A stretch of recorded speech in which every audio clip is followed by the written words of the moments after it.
Bismillahirrahmanirrahim. Assalamualaikum warahmatullahi wabarakatuh. Selamat pagi anak-anak. Bagaimana kabarnya hari ini? Semoga kita semua senantiasa diberikan kesehatan dan tetap dalam lindungan Allah Subhanahu wa Ta'ala. Amin. Sebelum memulai pembelajaran, alangkah baiknya kita berdoa terlebih dahulu ya. Berdoa menurut kepercayaan masing-masing, disilakan. Berdoa selesai. Nah, untuk pertemuan kali ini, apakah hadir semua ya? Ataupun ada yang sakit, izin, bahkan alpa? Oh ya, mudah-mudahan ya untuk yang sakit kita doakan semuanya. Semoga penyakitnya cepat diangkat oleh Allah Subhanahu wa Ta'ala.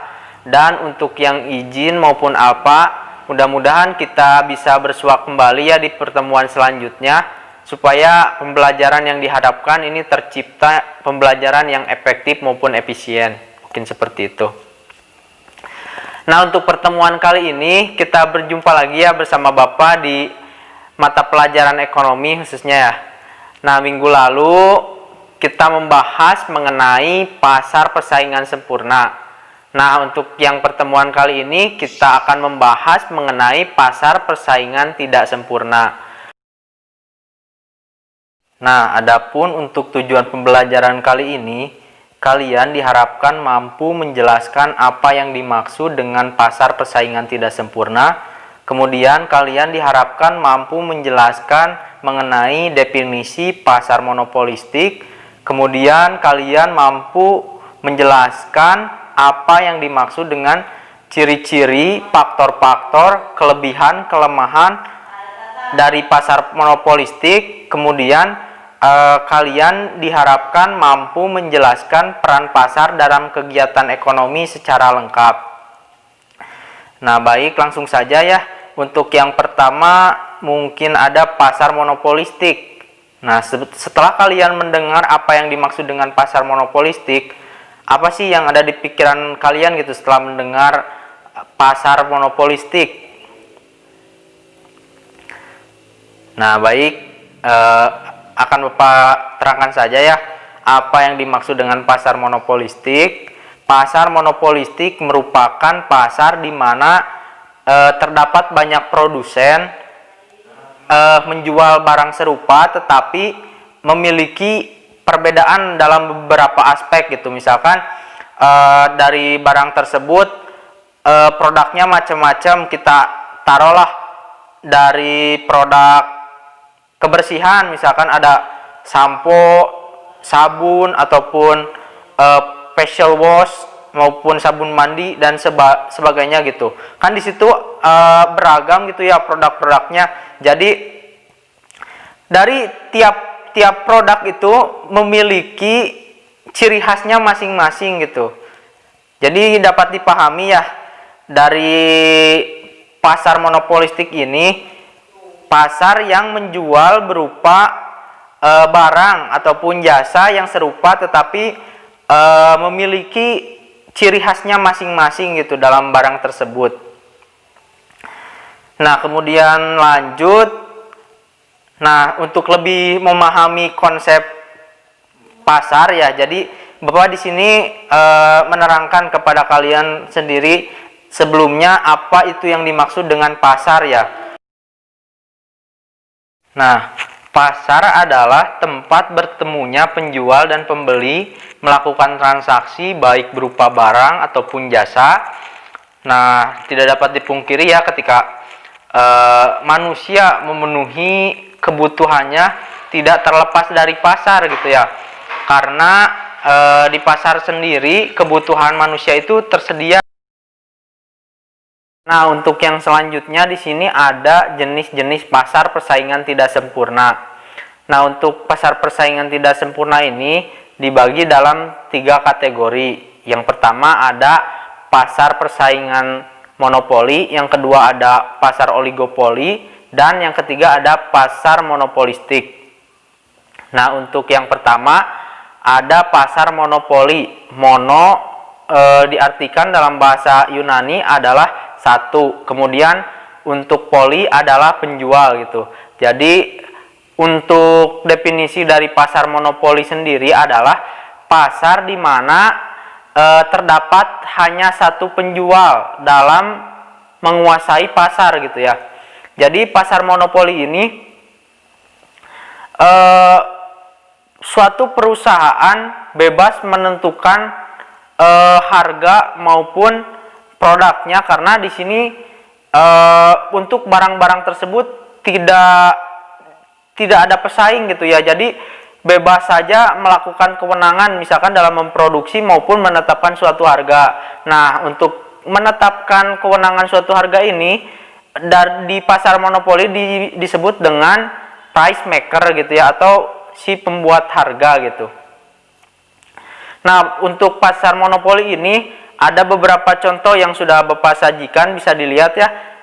Nah, untuk contoh dari pasar monopoli sendiri, yang pertama ada perusahaan-perusahaan atau PT yang dikelola oleh pemerintah, khususnya oleh badan usaha milik negara ataupun BUMN.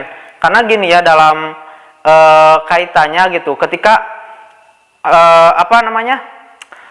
yang menguasai hajat hidup orang banyak dikuasai oleh negara gitu. Di sini nampak terlihat jelas ya, khususnya pada perusahaan-perusahaan. Yang pertama ada PT Telkom ataupun PT Telekomunikasi, kemudian ada PT PLN yang menguasai dalam bidang listrik gitu. Kemudian ada PT Pertamina dan ada PT KAI yang bergerak dalam perusahaan kereta api, dan ada PDAM gitu ya. Nah, jadi untuk barang-barang ataupun jasa yang diproduksinya itu tidak ada pesaing gitu ya dari pasar monopoli ini, karena memang susah sekali gitu ya ketika yang dikuasai oleh negara gitu. Misalkan contoh Bapak di sini ambil bahan bakar minyak gitu. Nah, bahan bakar minyak kan dibutuhkan untuk segala macam kendaraan ya, baik berupa solar, bensin, maupun sekarang yang dikenal dengan ada produknya Pertamina yang Pertalite gitu ya. Kemudian premium, mungkin untuk premium sekarang sudah jarang didapat gitu ya, karena langka ya, jadi digantikan oleh Pertalite, dan ada yang lebih bagus, ada Pertamax gitu. Mungkin seperti itu untuk contoh dari pasar monopoli. Kemudian kita lanjut, yang kedua ada pasar oligopoli. Nah, untuk pasar oligopoli ini adalah pasar di mana penawaran akan satu jenis barang dikuasai oleh beberapa perusahaan.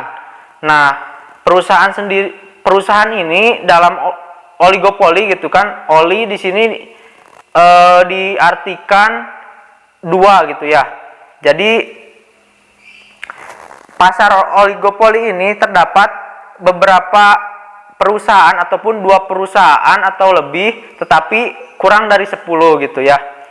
Jadi untuk contoh dari pasar oligopoli ini bisa kita lihat ada semen ya di sini. Jadi untuk perusahaan semen ini hanya dikuasai oleh beberapa perusahaan. Misalkan ada PT Holcim, Semen Gersik, Semen Padang, dan misalkan Indosemen ya, yang brand-brand sudah terkenal lah istilahnya gitu. Jadi untuk si produk semen ini perusahaan kadang ada yang sebagai penentu harganya gitu. Jadi dari misalkan ambil 4 perusahaan ya, merujuk pada satu perusahaan gitu yang sebagai penentu harga. Mungkin seperti itu untuk pasar oligopoli.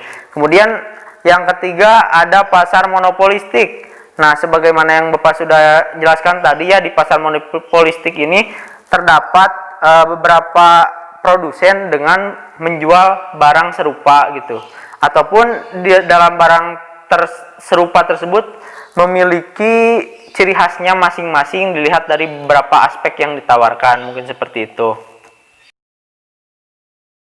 Seperti yang sudah tersedia ya, dapat dilihat. Mungkin ada contoh-contoh dari pasar monopolistik. Nah, di sini Bapak ambil contoh dari pasar monopolistik dari perusahaan air mineral dalam kemasan. Kan di sini terdapat ya beberapa perusahaan gitu yang memproduksi barang yang sama, khususnya dalam bidang air dalam kemasan gitu. Di antaranya ada brand-brand ternama gitu yang sudah terkenal lah istilahnya dalam produksi tersebut. Misalkan Bapak sebutkan salah satunya ada Aqua, Le Mineral, Cleo, misalkan Nestle dan sebagainya, masih banyak lagi gitu ya. Tidak dapat Bapak sebutkan satu persatu. Nah, di sini kan banyak gitu ya. Jadi tergantung dari kita cara memasarkannya ataupun dari kita menawarkan si produk tersebut memiliki ciri khasnya masing-masing. Misalkan Aqua nih yang sudah melanglang buana gitu, misalkan dalam penjualannya tuh sudah paling laris lah kalau misalkan kita lihat di Indonesia gitu, karena memang produk Aqua ini sudah dari dulu ya. Jadi yang menguasainya itu perusahaan PT Danone kalau nggak salah.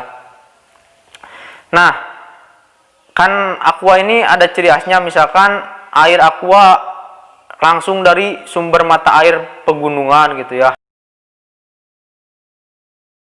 Lalu untuk yang produk kedua di sini Bapak contohkan misalkan Le Mineral gitu ya.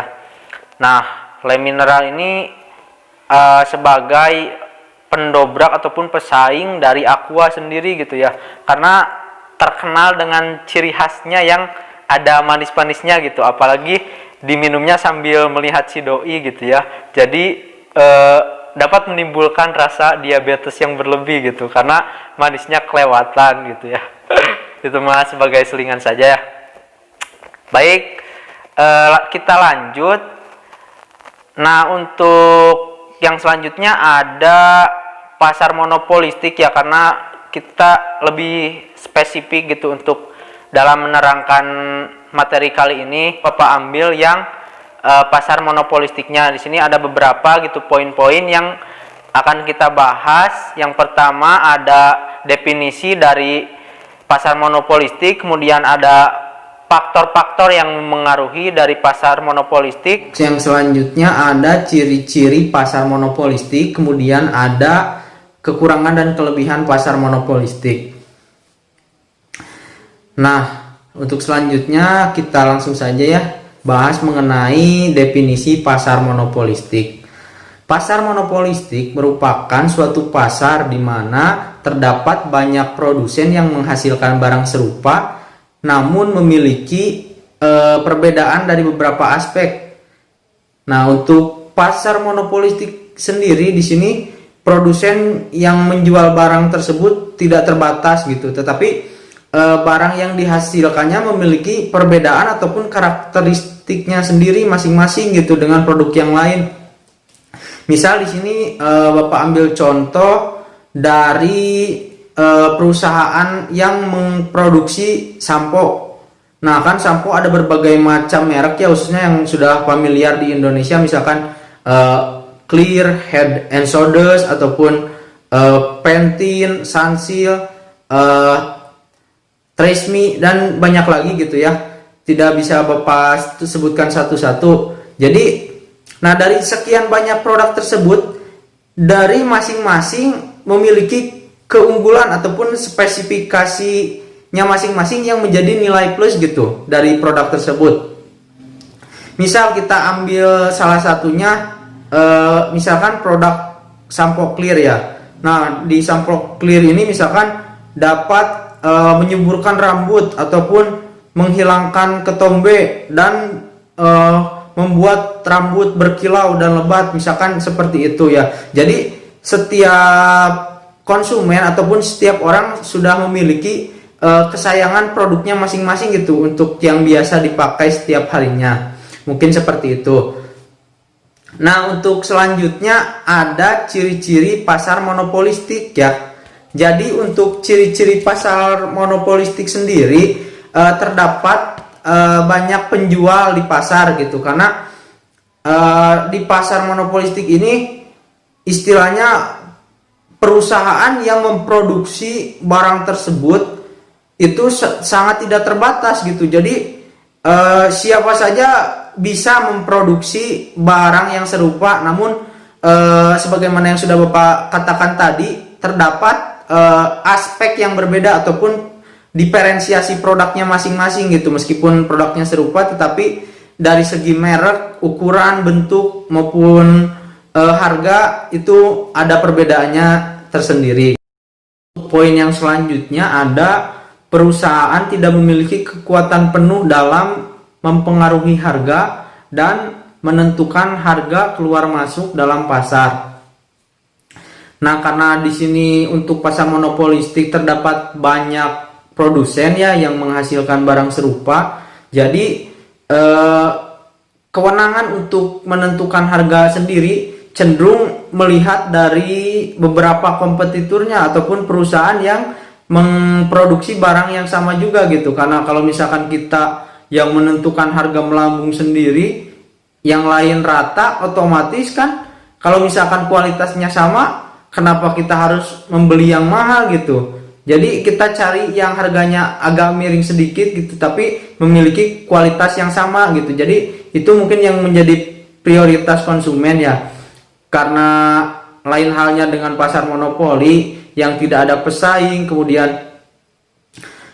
perusahaan tersebut bebas dalam menentukan harga, bahkan memiliki kekuatan penuh gitu ataupun kewenangan yang tinggi dalam mempengaruhi harga sendiri. Nah, untuk yang selanjutnya ada kegiatan promosi merupakan salah satu penentu keberhasilan dari suatu perusahaan.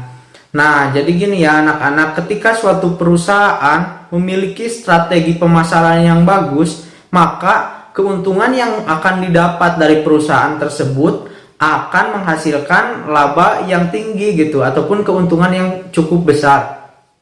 Karena apa? Ketika kita sudah memiliki pelanggan ataupun konsumen yang tetap gitu, yang mencintai terhadap produk-produk yang kita keluarkan, jadi itu akan terus gitu. Kalau misalkan barang tersebut cocok apalagi ya. Jadi untuk strategi pemasaran sendiri di sini ada berbagai cara ya. Yang pertama bisa yang sederhana bentuknya bisa dari mulut ke mulut. Kemudian ada penyebaran pamflet, banner, baliho, spanduk ataupun yang lainnya. Kemudian ada yang bisa menarik pelanggan gitu dengan cara melakukan iklan di televisi. Selanjutnya ada faktor-faktor pasar monopolistik. Nah, untuk faktor pasar monopolistik sendiri, yang pertama ada ketidakpuasan terhadap daya analisis model persaingan sempurna maupun monopoli. Jadi di sini untuk persaingan sempurna kan dari produsen yang menjual barangnya hampir sama rata gitu ya, baik dari segi harga maupun barangnya.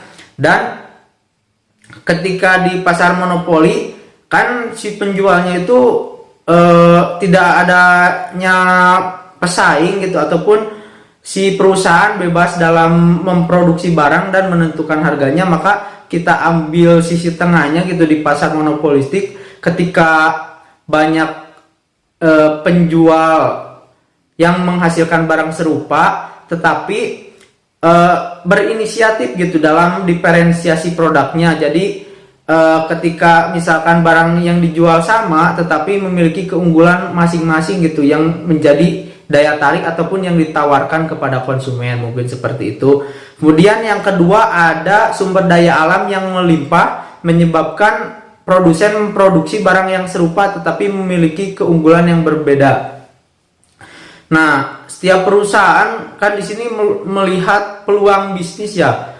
Jadi ketika sumber daya alam yang melimpah, nah otomatis si perusahaan ini terdapat ide-ide dalam memproduksi ataupun menghasilkan barang gitu. Nah, kemudian ada diferensiasi produk yang tidak terlalu besar mendorong perusahaan akan melakukan persaingan non harga. Nah, jadi ketika suatu perusahaan memproduksi suatu barang, kemudian barang tersebut memiliki ciri khas atau perbedaan masing-masing gitu ya, sesuai dengan spesifikasi ataupun kelebihannya masing-masing, baik dari merek ataupun dari pengemasannya yang menarik gitu, sehingga menimbulkan ketertarikan dari konsumen sendiri terhadap barang yang kita jual gitu, meskipun harganya agak kompetitif gitu, misalkan beda sedikit tetapi memiliki keunggulannya masing-masing gitu. Jadi tergantung pertimbangan kita akan memilih ataupun membeli dari suatu barang. Untuk yang selanjutnya ada kelebihan pasar monopolistik. Nah, yang pertama ada banyaknya produsen di pasar memberikan keuntungan bagi konsumen untuk dapat memilih produk yang terbaik baginya gitu. Jadi ketika banyaknya produsen yang menghasilkan ataupun yang menjual barang tersebut, misalkan barang tersebut serupa gitu tapi memiliki ciri khasnya masing-masing gitu. Jadi ketika banyak produk, otomatis banyak kesempatan ataupun peluang dalam memilih barang tersebut gitu. Jadi konsumen bisa dipusingkan gitu dengan misalkan untuk hanya satu barang saja, tetapi banyak itu, misalkan ada satu barang yang sama tetapi banyak beragam gitu dari perusahaan tersebut yang mengkonsumsinya, baik dari barangnya juga banyak gitu. Jadi si konsumen ini bisa bebas memilih sesuai apa yang dikehendakinya gitu. Kemudian untuk yang poin kedua ada kebebasan keluar masuk bagi produsen, mendorong produsen selalu melakukan inovasi dalam menghasilkan produknya. Nah, jadi ketika produsen memiliki kebebasan keluar masuk pasar, jadi si produsen ini bebas gitu untuk melakukan inovasi ataupun dalam menghasilkan barang-barang tersebut bisa menonjolkan keunggulan dari produk-produknya masing-masing gitu, supaya nantinya bisa menarik atau memikat konsumen agar suka terhadap barang tersebut. Mungkin seperti itu. Lalu ada diferensiasi produk, mendorong konsumen untuk selektif dalam menentukan produk yang akan dibelinya dan dapat membuat konsumen loyal terhadap barang yang dipilihnya. Nah, jadi ketika konsumen dihadapkan dengan keanekaragaman produk, misalkan produk tersebut serupa ya, jadi konsumen tersebut akan selektif gitu dalam menentukan pilihannya. Jadi tidak serta-merta barang ini baru keluar nih, coba. Bahkan barang tersebut kalau misalkan kita sudah dicoba tidak cocok, misalkan akan jadi kerugian bagi kita ya, khususnya kalau misalkan membeli barang tapi tidak sesuai dengan khasiat yang diberikan barang tersebut. Jadi konsumen di sini harus pintar-pintar dalam memilah ataupun memilih barang yang sekiranya sudah cocok atau biasa dipakai olehnya gitu. Kemudian untuk poin terakhir ada pasar ini relatif mudah dijumpai konsumen karena sebagian besar kebutuhan sehari-hari tersedia dalam pasar monopolistik. Nah, jadi untuk pasar monopolistik ini terjangkau gitu atau bisa dijumpai di mana saja gitu ya. Jadi memudahkan konsumen dalam memenuhi kebutuhan sehari-hari ataupun misalkan dalam membeli barang ataupun jasa yang menyokong ataupun mendukung dalam kehidupan sehari-hari sebagai keperluan yang dipakai gitu, misalkan dari sandang, papan maupun kebutuhan pokok dan sebagainya gitu ya. Nah, untuk yang selanjutnya kita masuk ke dalam kekurangan pasar monopolistik. Nah, untuk kekurangan dari pasar monopolistik sendiri, yang pertama ada tingkat persaingan yang cukup tinggi ataupun kompetitif, eh, baik dari segi harga, kualitas maupun pelayanan gitu ya. Karena produsen yang tidak memiliki cukup modal ataupun pengalaman yang cukup, maka akan cepat keluar dari pasar. Karena apa? Ya karena di sini produsen yang ada di pasar monopolistik ini cukup banyak gitu ya, bahkan bisa dibilang lebih dari 10 gitu ya. Jadi untuk melakukan persaingan, misalkan ini perusahaan baru nih mau masuk ke dalam pasar monopolistik, ketika tidak disokong dengan modal yang cukup ataupun pengalaman yang cukup, maka otomatis tidak akan bisa bersaing dengan pendahulu-pendahulunya yang sudah ada di pasar monopolistik. Karena apa? Ketika istilahnya ingin bergabung kemudian tidak mendapat ataupun memiliki skill yang mumpuni di bidangnya, maka akan tertinggal, kecuali disokong dengan modal yang tinggi, kemudian pengalaman di bidang bisnisnya cukup cukup tinggi gitu dalam jejak bisnisnya, maka insya Allah gitu ketika si perusahaan tersebut istilahnya memproduksi barang yang sama halnya dijual oleh perusahaan-perusahaan terdahulunya, jadi bisa memaksimalkan paling dari segi segi advertising ataupun dari segi promosinya seperti itu. Nah, kemudian untuk poin yang kedua, dibutuhkan cukup modal ataupun modal yang besar gitu ya dalam memasuki pasar monopolistik ini, karena pemain pasar di dalamnya memiliki skala ekonomis yang cukup tinggi. Nah, artinya ketika perusahaan tidak memiliki cukup modal, maka perusahaan tersebut tidak bisa melakukan inovasi produk gitu, karena ketika kita memiliki modal yang besar, maka kita juga bisa memungkinkan dalam inovasi produk gitu. Ketika bisa menghasilkan produk yang bagus, kemudian disokong dengan modal yang tinggi, maka insya Allah dalam mempromosikannya juga kita bisa gencar-gencar gitu kepada konsumen. Jadi untuk pendapatan yang akan dihasilkan pun bisa naik lah istilahnya gitu. Nah, kemudian untuk poin yang terakhir ada pasar ini mendorong produsen untuk selalu berinovasi sehingga akan meningkatkan biaya produksi yang akan berimbas pada harga produk yang harus dibayar oleh konsumen. Nah, jadi untuk kekurangan yang terakhir ini, pasar monopolistik ini karena terlalu sering berinovasi gitu ya terhadap suatu produknya, sehingga akan meningkatkan biaya-biaya produksi gitu, yang nantinya akan berimbas pada produk yang dihasilkan dan ketika didistribusikan di pasar gitu. Jadi konsumen harus mau tidak mau membayar mahal terhadap produk tersebut karena melihat dari produksinya gitu, karena kebanyakan melakukan inovasi gitu, jadi memerlukan biaya yang tinggi pula gitu dalam produksi tersebut, sehingga konsumen mau tidak mau ya harus membayar produk tersebut sesuai dengan harga yang ditawarkan ataupun dijual oleh produsen seperti itu. Untuk yang selanjutnya ada peran pasar dalam kegiatan ekonomi. Nah, yang pertama ada mengatur kegiatan produksi. Nah, ketika suatu perusahaan ingin melakukan produksi gitu, pasti otomatis memerlukan faktor-faktor produksi ataupun input.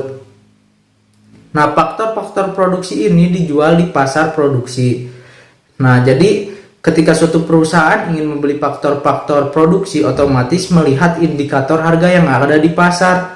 Misalkan untuk faktor-faktor produksi ini harganya mahal, jadi si perusahaan itu cenderung mengganti, mencari lagi faktor-faktor produksi yang lain ataupun misalkan barang substitusi yang sekiranya bisa menjadi pengganti atau barang tersebut mampu efisien dalam proses kegiatan produksi gitu. Nah, kemudian yang selanjutnya ada menetapkan harga dan nilai. Nah, untuk harga ini terjadi ketika antara pertemuan dari penjual dan pembeli di pasar dan ditentukan dalam permintaan dan penawaran. Nah, ketika dari penjual maupun pembeli sudah sepakat gitu terhadap harga tersebut, maka di situ terjadi harga keseimbangannya. Nah, ketika misalkan kita membeli barang yang mahal nih, maka cenderung nilainya akan tinggi. Jadi ketika kita mengeluarkan misalkan uang 100.000 terhadap satu barang, maka nilainya akan lebih berharga daripada kita membeli barang 10.000 yang hanya untuk satu barang gitu. Mungkin seperti itu untuk penjelasan dari penetapan harga dan nilai. Kemudian ada pendistribusian barang dan jasa. Nah, ketika pendistribusian barang dan jasa ini konsumen maupun produsen bertemu juga di pasar gitu. Jadi ketika produsen menawarkan barang hasil produksinya terjadi di pasar. Nah, ketika itu konsumen yang memerlukan barang ataupun jasa yang ingin dibeli, maka si konsumen itu juga harus datang ke pasar gitu. Jadi di situ memperlancar proses pendistribusian barang, mungkin seperti itu konsepnya ya. Kemudian ada menentukan jumlah pembelian dan penjualan serta persediaan. Nah, di sini artinya pertemuan penjual dan pembeli di pasar dapat menentukan jumlah pembelian dan penjualan maupun persediaan gitu. Jadi ketika si konsumen ingin membeli barang gitu, jadi tidak serta-merta memborong semua gitu. Jadi tergantung kemampuan daya belinya gitu. Misalkan uang yang dibawanya tuh terbatas gitu, tergantung konsumennya. Pun sebaliknya dengan produsen, ketika ingin membeli faktor-faktor produksi, jadi konsumen tersebut harus melihat budget yang ia bawa gitu. Jadi melihat dari tingkat kemampuan daya beli daripada produsen itu sendiri. Kemudian untuk persediaan, nah jikalau harganya murah gitu ataupun rendah, maka produsen di sini cenderung untuk membeli barang tersebut gitu sebagai persediaan nantinya. Kalau barang tersebut nanti sudah harganya naik kembali, maka produsen akan menawarkan barang tersebut gitu di pasar agar nantinya bisa menjadi keuntungan sendiri bagi produsen, mungkin seperti itu. Nah, kemudian untuk poin yang terakhir ada melakukan promosi. Nah, pasar sendiri merupakan tempat ideal gitu ya bagi kita untuk melakukan promosi, karena di sana terdapat konsumen ataupun produsen yang ada di pasar gitu. Jadi ketika kita ingin melakukan promosi, maka kita bisa melakukannya dengan cara mulut ke mulut ataupun menyebarkan selembaran baik brosur, kemudian bisa menempelkan pamflet, spanduk maupun sebagainya di pasar gitu. Karena pasar ini memang cukup ideal ya bagi kita ataupun perusahaan yang ingin menawarkan barangnya agar bisa laku gitu di pasaran. Mungkin seperti itu ya kurang lebihnya yang dapat Bapak sampaikan. Kalau misalkan kalian belum memahami, maka bolehlah diputar kembali video pembelajaran kali ini ya. Materi yang sekarang dicukupkan sampai di sini ya, mudah-mudahan dapat kalian pahami apa yang telah Bapak sampaikan tadi dari awal sampai akhir. Mudah-mudahan bisa bermanfaat gitu.